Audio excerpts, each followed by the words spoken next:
Okay, welcome back to Soccer Card United. It's episode 172 of the greatest soccer card podcast in the world. My name is Jason. That's Enzo. Hi, Enzo. Hello, Jason. How are you? I'm doing well. Good. I'm doing well. How about you? Good. An enjoyable weekend watching the finals of Wimbledon. Oh yeah, big tennis fan. Big tennis fan over here. The men's final was quite spectacular. I heard when it breaks through my Twitter feed into, because I don't follow tennis, I know something good has happened. Right. Yeah. Well, it was remarkable.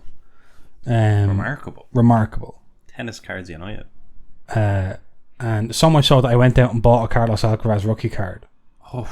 Not even as an investment, but because I actually wanted just to own it. I want to have one of these guys' rookies cards because I've never seen anything like this. You've been talking about him for a while, to be fair. Yes. I have heard. I know his name through you before this event. Yeah. So it was amazing. So I spent that was nearly a 5-hour match yesterday. So Jesus. That was my afternoon. So that's me. And the sad part is that we have Tennis Chrome available on the website. Oh, that's not sad at all. And it does me no good to have it in stock. Like, I can't. I don't understand. Meaning, like, say I'm watching the Champions League or something and I'm like all buzzed, you know? Yeah. I'm like, let me get into some Champions League Chrome, have a look. Oh, yeah. It. But if I open Tennis Chrome, there's nothing in there. I'm going to be like, where's any of the people I've just watched play for the last 3 weeks? But it's not the tennis tour license, Jason. I know that, but it's the International Hall of Fame. Yeah. I know. It upsets you. It's just upsetting. Oh. Anyway, speaking of the website, talk to me. We should announce that we've brought back Chronicles Mix and Match. It's back. I announced it on Instagram, Twitter, maybe. The Mix and Match is back. People love it, and they've been flying, to be honest. A lot of people have been digging in. I love it. Someone took 3 Serie A, someone took 3 La Liga, someone took 3 Premier Leagues. Yeah, so for anyone who doesn't know, explain what the Mix and Match is. The Mix and Match is that Chronicles, which Jason has over to his left. Chronicles, as you can see in Jason's hand on screen, comes with 3 miniature boxes inside it. 1 box for La Liga, 1 box for Serie A, and 1 box for the Premier League. And every year, I love the product, and every year I decide that instead of selling it as a master box, which gives you 1 of each, I split it up and sell the mini boxes because they're still sealed. And I just feel like people don't want all 3 leagues. I mean, some people do, D-gens like us, we love it. But a lot of people are just like, I'm an Italian fan, I support Milan, I support some other team. I don't trust any other Italian team. The name, maybe Roma. But they're like, I want to buy the box. I want to get involved with Chronicles, but I don't need La Liga and I don't need Premier League. I just want Serie A. Mix and Match gives people, we have lots of hobby boxes. We open them all and we split up the mini boxes inside, which again are still sealed. And people just get involved and have a bit of fun. So you can buy 2 and you can mix and match it whatever way you want. You can get 2 of the same, you can get 3 of the same, or you can do any combination of 2 or any combination of 3. And it makes it easier for us to ship because that big square cuboid box is very awkward to ship for us as well. So it's a win-win. It's a win-win-win. I love it. Easier to ship safely. Easier to ship safely without any hassle. And just gives people what they want. They just want Serie A. Look how good it works on the website, Jason. You click your mix. You click it. Yeah, I mean, the listeners, the viewers are getting an absolute treat see how cleanly you navigate this website. You can say no box. You're saying, you know what, I actually only want 2. Because you can't buy a hobby box and only end up with 2 boxes unless you sell 1. It's brilliant. And I don't let you choose just 1 mini box because I don't want to ship just 1 mini box. If we're at a show, you can just pick up 1 mini box, no problem. Right. That's how it is. It basically, it was a designed out of my creativity and out of my necessity to ship it easier. Yeah, so it's kind of a shipping thing that's become an event for the people. Mix and match. Yeah, pick and mix, whatever you want to call it. Yeah, maybe pick and mix would have been better. Well, I think pick and mix is trademarked by the sweet people. Those people who sell those gummy teeth. Yeah, I love them. What's your favorite pick and mix? Gummy teeth? I like gummy teeth. I like. How are your milk balls? No. Do you know? It's not licorice, but it looks like it. I don't know what they're called. Like it'd be red on the outside, like on the outside, and then white on the inside. They're licorice. No, but I don't like licorice. You're thinking of black licorice. I'm thinking of black licorice that I don't like. Yeah, but these are watered down licorice. Yeah, I love that. Whatever that is, and I love gummy bears. I don't know if they're in pick and mix, but I love just side note. I love. Depends on the pick and mix. Yeah, well, there you go. For anyone who doesn't know what we're rings, talking I like about, the do they have rings. pick and mix in cinemas in America? They have them. We can go to a Chicago cinema and find out. Yeah, because I know in there they get their red vines or their Twizzlers before. That's kind of similar to what we were talking about. Corn dogs. They get you a corn dog in the cinema. Oh, Yeah. the smell of that in the cinema. We've added, so we're going to get deep dish pizza in Chicago, but we've now added hot dogs. We've got a lot of recommendations for good hot dog spots. All right, So we're doing that, Jason. That's Yeah. on our list. cool. I love hot dogs. So that's the pick and mix. We also, it's the mix and match, should I say. We also still have Inception up on the site. We have Paris Saint-Germain team sets just in, fresh in Friday. We have a restock of Barcelona Chrome, 2 Chrome autographs per box. Amazing. And we also have the new Salzburg team set, which is up there as well. And a restock of 2022 Formula 1 Sapphire. Among a slew of other products up there. So It's unbelievable. We have Tennis Chrome. we have And tennis chrome. Light in case you can't quite get your hands on a Tennis Chrome. Yeah, very exciting. Right, so that's that. That's the website. That's a website roundup. So that's just to Which we don't often do. No, we don't like to advertise on the show. No, it's terrible. But we've just done it there. So the big news in the soccer world this week, apart from the impending Women's World Cup, in the club football world, the big news is that Lionel Messi was unveiled in Miami. Unbelievable. Although I actually think their stadium isn't actually in Miami. But Inter Miami unveiled Lionel Messi. Here's from the New York Times, no less. Such a venerable institution. Lionel Messi gives MLS first taste of the weight of his star. One day after Messi's contract with Inter Miami became official, the club presented him to fans in a rain-soaked stadium and on the league's streaming platform. There's a lovely picture of him with the Inter Miami owners group, including Jorge Mas and David Beckham. Very exciting. Just before 9 p.m. on Sunday, the greatest soccer player of his era, and maybe the greatest of all time, walked across a makeshift stage in his new home stadium. He hugged the owners of his new team, including the former star David Beckham. As he held his new jersey, a pink number 10, Lionel Messi grinned and looked up at the crowd and the fireworks. Quite exciting stuff. It's unbelievable. Lionel Messi has come to the MLS, has come to Inter Miami, and was joined by Sergio Busquets, who the league unveiled as with a picture of Arbeloa No. winning the World Cup. Yeah, another kind of lanky Spanish fella. Yeah. Easy done if you're not Can have him. familiar. I'd like to think that people running the MLS account are familiar with soccer, but there you go. I believe the tickets to Messi's unveiling were very expensive. Okay. I'm trying to find the exact I was price hearing here, but I people can't. were buying Messi jerseys outside the stadium for $200. Good Lord. I don't know what that's about. Maybe they're special edition. Yeah. Or maybe they're just Supply demand. supply demand. Maybe the printing, People needed them. the name plating people couldn't. Keep up. So the bootleg name platers came in. Scalpers. Yeah, the scalpers. Messi said, I have a lot of desire to start training and to compete. I came with a desire to compete and I always want to win. He also thanked his teammates, several of whom were on the field. I'm very happy to have chosen to come to this city with my family and to have chosen this project. I don't have a doubt that I will enjoy it and we'll have a good time and beautiful things will happen. After Messi handed over the microphone, a video played on a big screen featuring many celebrities, including retired Argentina basketball star Manu Ginobili and the Miami residents Gloria and Emilio Estefan, welcoming Messi to town and wishing him luck. Then the family of Messi's and the owners joined them on stage for photographs. Musical acts followed. Big show. Love that. They know how to put on a show, those Americans. Miami. Even if it's not Miami. Even if it's South Florida. South Florida. Inter South Florida didn't quite have the... The ring. Did you see him in the supermarket? I did. Publix. Is that what they call it? Publix, yeah. There you go. It's very interesting to see Leo Messi Leo Messi. running amok in a There he supermarket. is. In Publix. In public. In public. Publix. And look at this. This is from Marca, Spanish newspaper. Messi at Publix. What is the Florida supermarket like? And what did the Inter Miami star buy? Do you want to know what he bought? I feel like he got some Lucky Stars.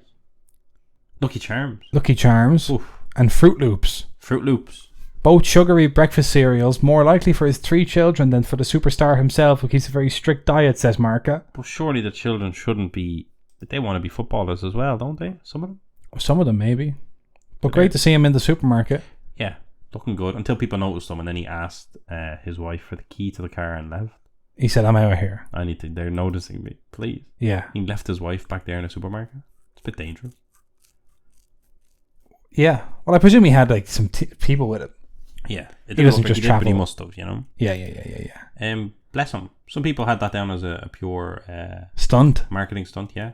There was Good some Lord. back... I don't remember exactly. One of maybe that supermarket sponsors, or the group that owns that supermarket sponsored. Yeah. Someone, I don't know, something like that. Oh my word. It's all a lot. Yeah. It's all a lot. Here's just to contrast Messi's fame on both sides of the Atlantic. Okay. Although obviously Argentina's on the other side of the Atlantic, but you should do the line the other way.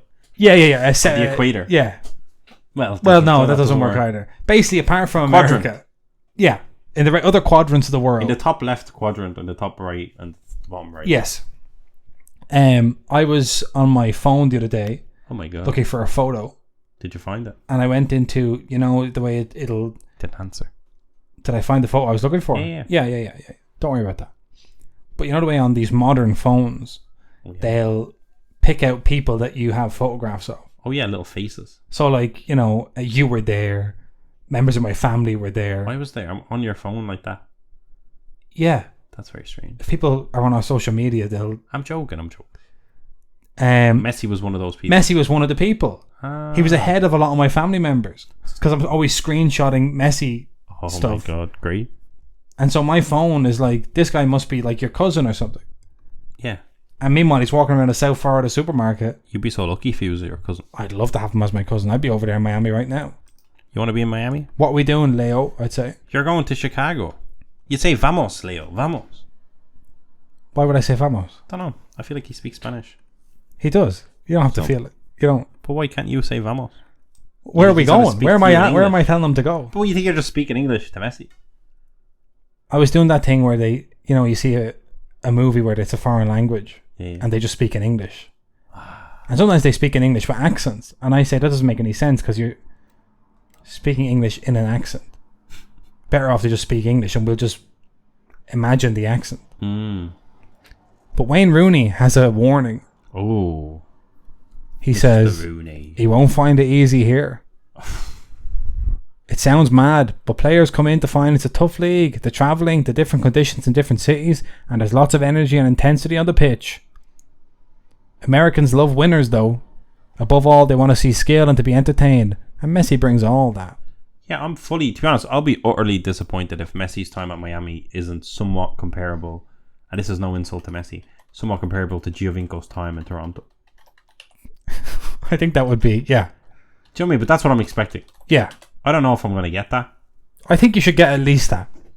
He is the greatest player of all time. No, I know, but he's a different age, all this. I know he's still unbelievably at his peak, but it depends on his team as well, right? If, I don't know. I'm just, I want to see good stuff, basically. I think we all want to see good stuff. Yeah. I'll be back glued to the MLS at unholy hours. Yeah. Can't wait. Messi to score 2 or more goals. I wonder. Well, my fear is that he drops into more of a playmaking vibe, is what I'm saying. Which could totally happen, especially with your man up front, Martinez. Yeah. I think that's going to be one of the most devastating partnerships. Yeah. Because the one thing that has frustrated me, and it has improved over the years, but has frustrated me about the MLS is the amount of misplaced passes there are. Messi doesn't do that. So it's going to be on a sixpence. Yeah. It's going to be unbelievable. Martinez is going to score a lot of goals if he's fit.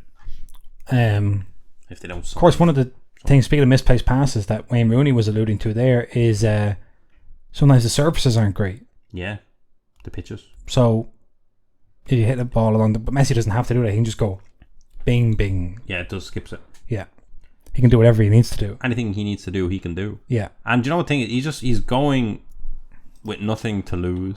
Yeah, he's completed football. He's in a good mind. You'd wonder what would happen if Argentina didn't win the World Cup. Would he just be lumbering around Europe still, trying to prove something? I love it. He's coming at a great time. He's at the peak of his power still. It's going to be great. It's just picture perfect, Jason.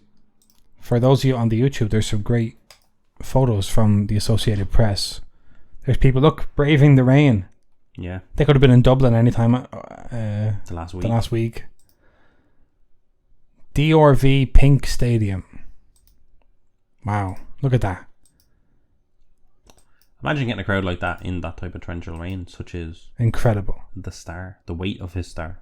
The weight of his star. I love that he's back to number 10 as well. Yeah. Good for marketing, good for just vibes, Good for everyone. good for everybody. Everyone feels more comfortable Yeah, with Messi at number 10. instead of 30. Yeah. Now, another superstar making waves in America, Harry Kane, was on the Hot Ones YouTube show this week. And just before we started recording, we watched it in its entirety. Yeah, we had to get in. If you haven't seen this, it's very good.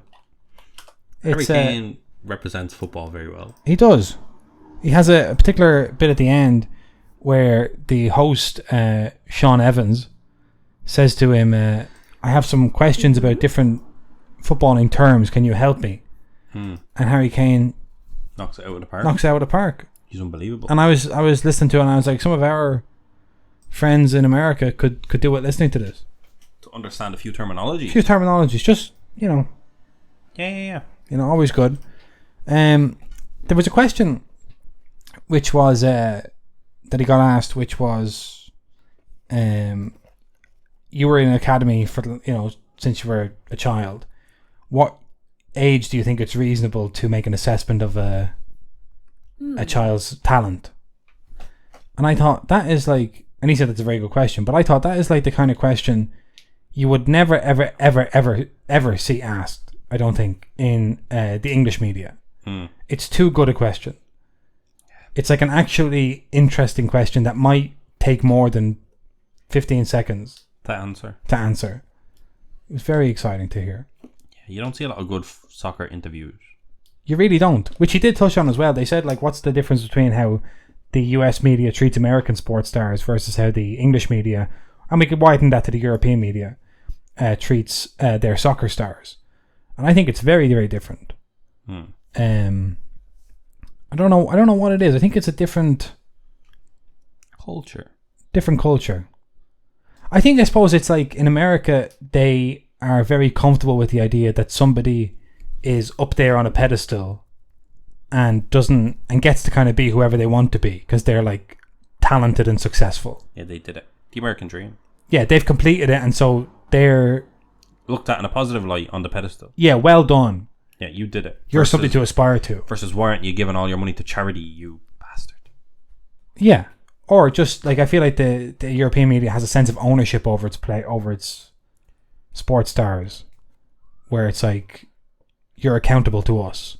Yeah, remember when Raheem Sterling bought his mother a house and they hung him out to dry? Yeah, that was shocking. Terrible. Shocking. So yeah. It was good. It was good to see it because you don't really see that. Like we've seen, I think, Neymar and maybe a couple others on like sneaker shopping and those types of content pieces in the States that do really well. You don't see a lot of soccer stars make that transition. No. So seeing Harry Kane do it was really good. Yeah, very good. Very good. Seems like a nice bloke as well. Yeah, he does. He gets does. a lot of stick. Gets a lot of stick. And he's squeaky clean. Yeah. An absolute testament to the game. Testament to England. Yeah. Captain of their football team. He's just a nice guy. He does. He seems like a nice guy. You trust him. You trust him, yeah. Family man. Yeah. If you said, Harry, I have to run in here for a minute, my keys are in the car, would you just watch it for, be pretty sure everything will be okay when you got back. Reliable sort. Reliable man. Yeah. Good. Maybe we see him in the MLS someday, although more likely to see him in the NFL. That's his big dream. Yeah. What do you call him? Kicker? A kicker. Kicker. They're probably back more on our traditional side of the street. Fanatics. The Fanopoly. Fanatics is to launch a live events business as it seeks to create a sports version of Comic-Con. If only there was a sports version of Comic-Con. Comic-Con but for sports. A big, huge sporting event to celebrate sports cards. Like a sports kind of sports collectors convention. But you wouldn't want to do it locally.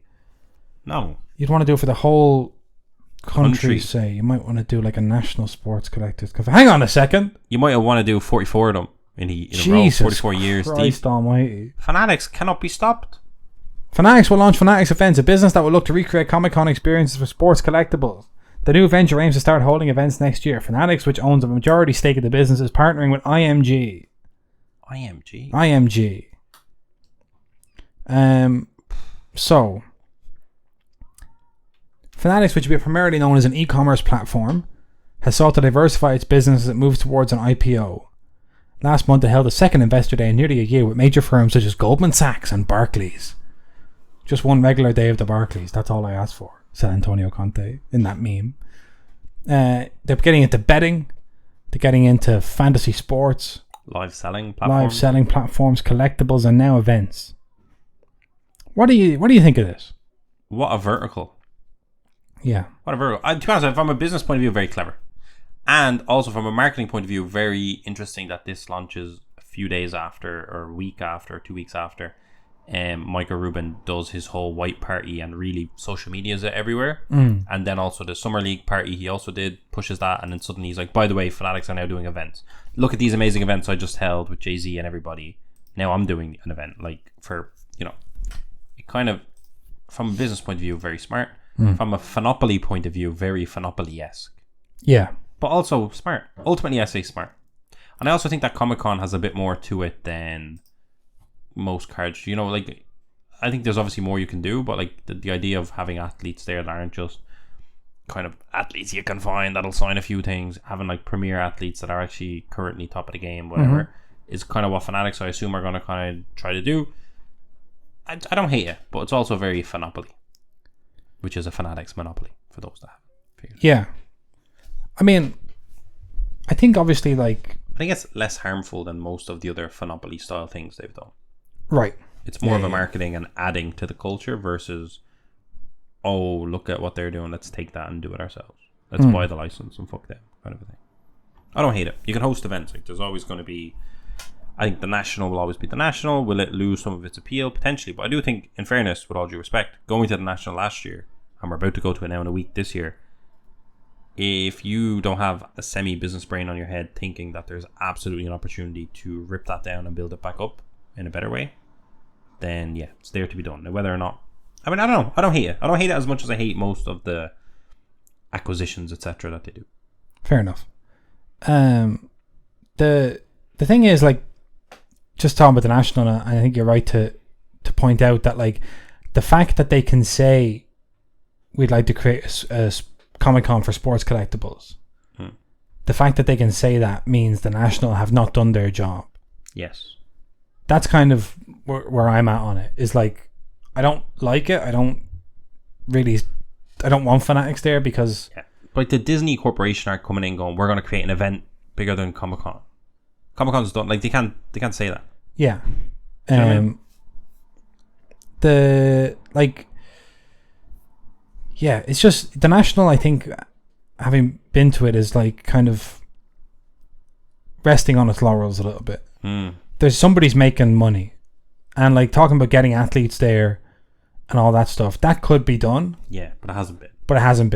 But it's the same way it was in Atlantic City last year, apparently, because the venue was free. Yeah. The Wi-Fi was horrible. It was a disaster, really. And it's like the person at the top of that isn't really too fussed about the user experience. They're more so counting how much they put in their back pocket, I think. Yeah. And I'll push that further to even, like, we were VIPs because normal tickets were sold out last year. We got VIPs, and we found out there was another tier, super VIP and blah blah blah. The welcome, the little gift bags, whatever you want to call them, goodie bags, full of fucking nothing. Embarrassing, I would say. So what you're saying is, I think there was a lot wrong with how it's built, but I also think it's kind of living on its pre-internet era. I think the National, similar to like the World Cup, was this huge event. You can go here, you're going to see cards you've never seen in your life, whereas now you can hop on Golden Auctions, PWCC, eBay, and you can find, like, you can see the card. Yeah. Or just open Twitter and you see it being hit, you know? So I think we obviously don't have a big heritage of the National, so we don't know, but I feel like it is similar to the World Cup. It's like you used to be able to, it was the first time you ever seen Pele play was when you watched the World Cup, whereas now you turn on the Champions League, you'll see everyone playing. Yeah. I think it's that kind of a vibe, but ultimately I do think we've been scratching our heads all year. Like every card show we've been to, we're like, there's some way to do this differently. Yeah. That we don't really understand, but there's something that can be added to this mix. Yeah. And the thing is, like, I see that, and I just wish it wasn't. The thing about Fanatics is that it's all top down. It's all like, this is stuff that they come up with in a boardroom that then gets imposed on people. And I really wish, like, more stuff could happen from the bottom up. Yeah. Because Fanatics can create their Comic-Con for sports collectibles, and they can say they're adding more culture, you know, if they're adding a cultural element, but it's not really culture. It's like a manufactured version of culture, because culture takes time to literally to grow. And so I just think it's sad that, like, we haven't been able to, the market hasn't been able to push itself organically to a point where all of the opportunities are being taken advantage of. And now this Fanatics can say, there's a new area for our business. We'll go in there. We can throw money at this. We can make it premium, and we can very quickly, you know, succeed. Because, and it's like, it's difficult. Like, it's, you know, if you were the National, like, the National was that culture bottom up. Yeah, exactly. Yeah. You know what I mean? That's why it's still, even though a lot of it isn't as modern as we think it should be, based on our different perspectives, by the way. We think the reason they're obviously still huge and they can still draw 2 Europeans to fly over there, even though all we care about is soccer, there wasn't that much soccer there last year, for example, is because they built it out of culture, and that cultural kind of the National, everyone knows it. Yeah. Do you know? So that element of it, like, I do, but the problem is with that is that I feel like the organic kind of bottom up structure is great to get things started and to maintain things, but it's almost like why FIFA have said openly that they will only host the World Cup in dictatorships if they can from now on, because they don't want to deal with democracies, because they find it difficult to get stuff done. Yeah, and that's the same thing. If one man signs off on it, it's a lot easier. Yeah, it's like, if Fanatics do it, they can just say, right, it's our event, they're our athletes, they're this, they're that, we can go bum, bum, bum, bum, bum, bum, bum. We don't need to have any sponsors. We don't need to negotiate with eBay if we don't want to, or negotiate with whatnot if we don't want to, or to fill this booth or to fill that booth, or who's going to put in, like, you know, Pristine Auctions are going to sponsor the VIP party. No, that's Fanatics Vault or whatever it is. You know, like, it can just be like, they can just make every decision, and they don't have any other stakeholders that they're responsible to. Oh, eBay don't want to be over there, they want to be over here, or whatever it may be. Yeah, you're making eBay a big drama queen. Sorry, eBay aren't divas as far as I know, but I'm just saying, like, it's, you see why they're able to do things that you aren't able to do without being them. Because if you're the person organising the National or any event, you're a facilitator. Yeah. And so you spend all your time trying to compromise between the demands of each one of your stakeholders and one of your customers, your sponsors, whoever it is. And to make a sponsor happy, you might have to sacrifice user experience, or to make, so it's always push and pull. Whereas if you're Fanatics, you just come in and you just say decision, and it's done. Yeah. I think overall it leads to positive stuff for the hobby, though, because I do think it's an addition. Like, I don't think the National can go away, because if Fanatics did say, listen, Whatnot is not allowed to have a booth here, Whatnot needs to go somewhere, so the National is always going to have that. But I think if you're looking at, and competition will make the National have to change what they're doing and alter stuff and improve. Yeah. But if it's a pure shootout between the two, I think people will prefer this one, even though it doesn't even exist yet. But I do think they have all the ingredients to make it more appealing to a certain demographic, the newer demographic. Yeah. I don't know. I guess we don't have the full context. No, who knows what they're trying to do. But I think as well, like, it's one thing, just going back to the Comic-Con thing, is like, when I think of Fanatics in the hobby, I think of a kind of they're drawing lines around stuff. They're coming in and they're saying, this common area is now going to be, that's a parcel of land, that's a parcel of land, that's a parcel of land, and that's mine, and that's yours, and you better stay on your side of the fence.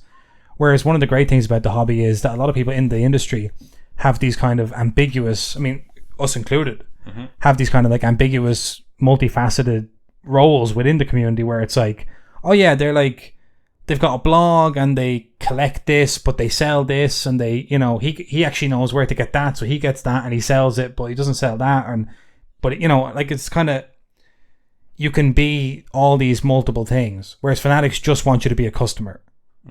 You're just a customer, so stay on that side of the fence. Give me your money, I give you services and goods. You don't, there's no interplay here. And that's what I'm worried about, is that it's like, it's taking community members and turning them into consumers, which is bad. Oh my god. Yeah. So anyway, we talked about the Women's World Cup starting on Thursday. Yes. We don't want to do a quick bolt-on preview now. So we're going to have one separately on Wednesday or Thursday. Okay. It's pretty exciting. Pretty exciting stuff.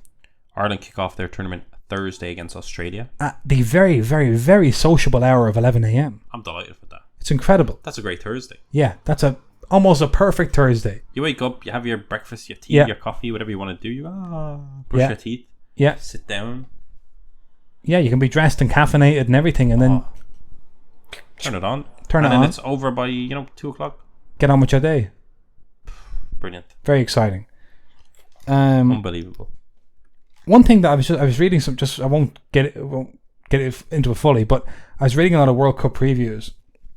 If anybody here is a sports scientist or physiotherapist or anything like that, can somebody tell me why ACL injuries are so prominent in the women's game? Is it not something to do with their hips? Is it something? I don't know. No, I think I've read. There's some sort of biomechanical reason. I think it's because obviously their hips are wider for potential pregnancy, and I think that has some impact down on their knees. I believe that's it. Because everyone's out with an ACL injury. I think that's it. Now, don't criticize me if it's wrong. But no, I won't. Sure. No, not you, just the people. Oh, the listeners. Now, the listeners have never, but still, I'm pretty sure that's it. I've read. Right. There's, if you Google it, there is a thing. Yeah. I'm pretty sure I've read something on that. Because it's like, it's the amount of players who are like, oh my god, you did your ACL. Yeah. Everyone's out with their ACL. I think it's hips. I think if you look through different sports as well, I think it's pretty common. I think it is a genuine thing. Right. But we'll talk more about the relationship between hip width and ACL occurrence and lots of other stuff in our very exciting World Cup preview coming Wednesday or Thursday. In the meantime, have a good week. And if you have any particular questions or stuff you want us to talk about the World Cup, send that in to us over the next couple of days and we'll get to it in our preview. Okay, Enzo, see you later. See you, Jason.